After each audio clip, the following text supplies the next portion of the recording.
je suis sincèrement désolée de devoir en interrompre certains, mais vous le savez, c'est une affaire de passion et vous êtes tous passionnés. Donc je vous demanderai de ne pas vous laisser entraîner dans ces chemins-là. Moi, j'ai le pire rôle, celui de modératrice, donc ne m'en tenez pas rigueur. On a quelques minutes de questions dans la salle. Margot va passer dans les rangs. Si vous avez quelques questions, vous pourrez peut-être répondre comme ça. Monsieur Gauthier, vous pourrez répondre, Monsieur Grimal et Monsieur Bonsignor. Y a-t-il quelques questions dans la salle?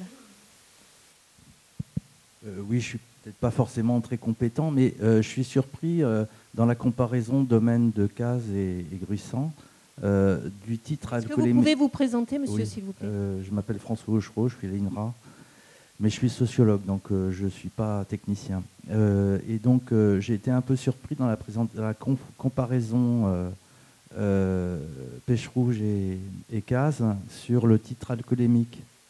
Parce qu'on voit bien la différence avec l'acidité, c'est assez logique, mais on a un titre alcoolémique plus fort à Cazes. Surpris de quelle manière? Enfin, on a fait, conformément au VATE, donc une récolte sur le même niveau de TAV, dont effectivement on retrouve des différences sur les acidités totales, donc en fonction des deux sites pédoclimatiques. Donc sur un millésime, un terroir plus tardif, on a des acidités plus fortes, voilà, et des pH plus faibles. Je parle du titre alcoolémique. C'est le titre alcoolémique qui est plus fort à Cazes.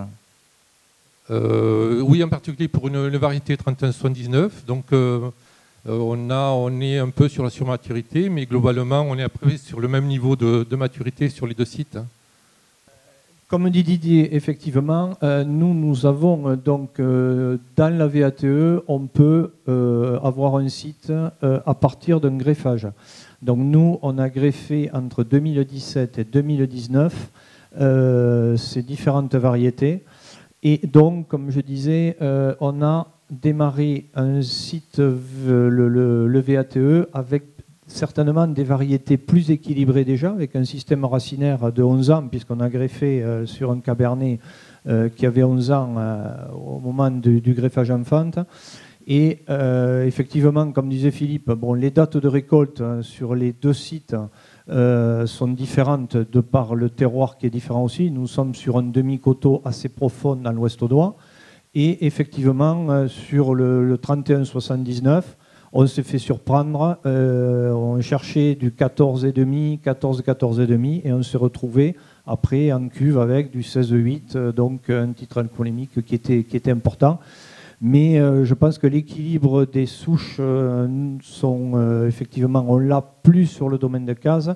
Et comme je disais, sur une première année, une troisième feuille, donc tirée des enseignements, je pense que c'est vraiment, vraiment trop tôt. Voilà. C'est pour ça qu'il faut laisser le temps au temps. Et ça certainement explique ce que tu dis. Donc voilà. Je voulais donner un complément par rapport à une variété qu'on connaît pas mal. On a plus de recul sur le 3179 en particulier, qui parfois, en fonction de la charge et du mode de conduite du domaine, terroir tardif, millésime tardif, aurait plutôt tendance à décrocher un peu. Donc à réserver plutôt sur les zones méditerranéennes, donc sur des systèmes pédoclimatiques plus chauds, en tout cas par rapport au domaine. En tout cas, c'est une variété très qualitative.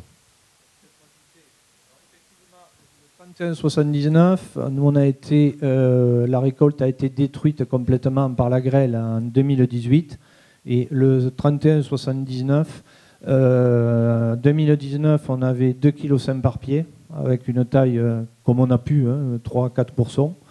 Et régulièrement, chaque année, on est entre 2,7 kg et 3 kg.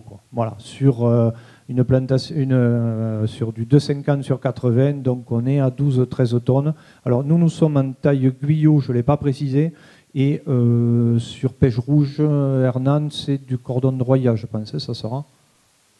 Ou Guyot, ouais, voilà. Donc un cépage très plastique et quand même au niveau rendement qui, pour le moment, assure des rendements réguliers et derrière une catastrophe climatique. D'autres questions peut-être? Bonjour, Christian Chervin, Agro-Toulouse. Une question pour Monsieur Bonsignour de France Agrimaire. Je voulais savoir si les aides à la restructuration du vignoble sont fléchées sur les variétés tolérantes ou pourraient l'être. Il y a des variétés tolérantes éligibles. Mon collègue Jacques est peut-être mieux placé que moi. Oui, Jacques Degaille, France Agrimaire Montpellier. Oui, donc concernant les aides à la restructuration du vignoble, la décision de France Agrimaire est claire. Hein. Il faut utiliser du matériel qui bénéficie de la certification, donc soit du matériel de catégorie certifié, soit du matériel de catégorie base. Il y a des dispositions dérogatoires pour le matériel de catégorie standard, mais pour les aides, il faut que la variété soit classée en France et soit de catégorie certifiée ou base. Oui, en complément, Madame Corbel sûrement parlera plus tard sur le projet Oscaroc, mais il y a des dispositions régionales qui permettent d'aider les viticulteurs qui plantent des variétés qui ne sont pas éligibles aux aides à la restructuration du vignoble délivrées par France Agrimaire.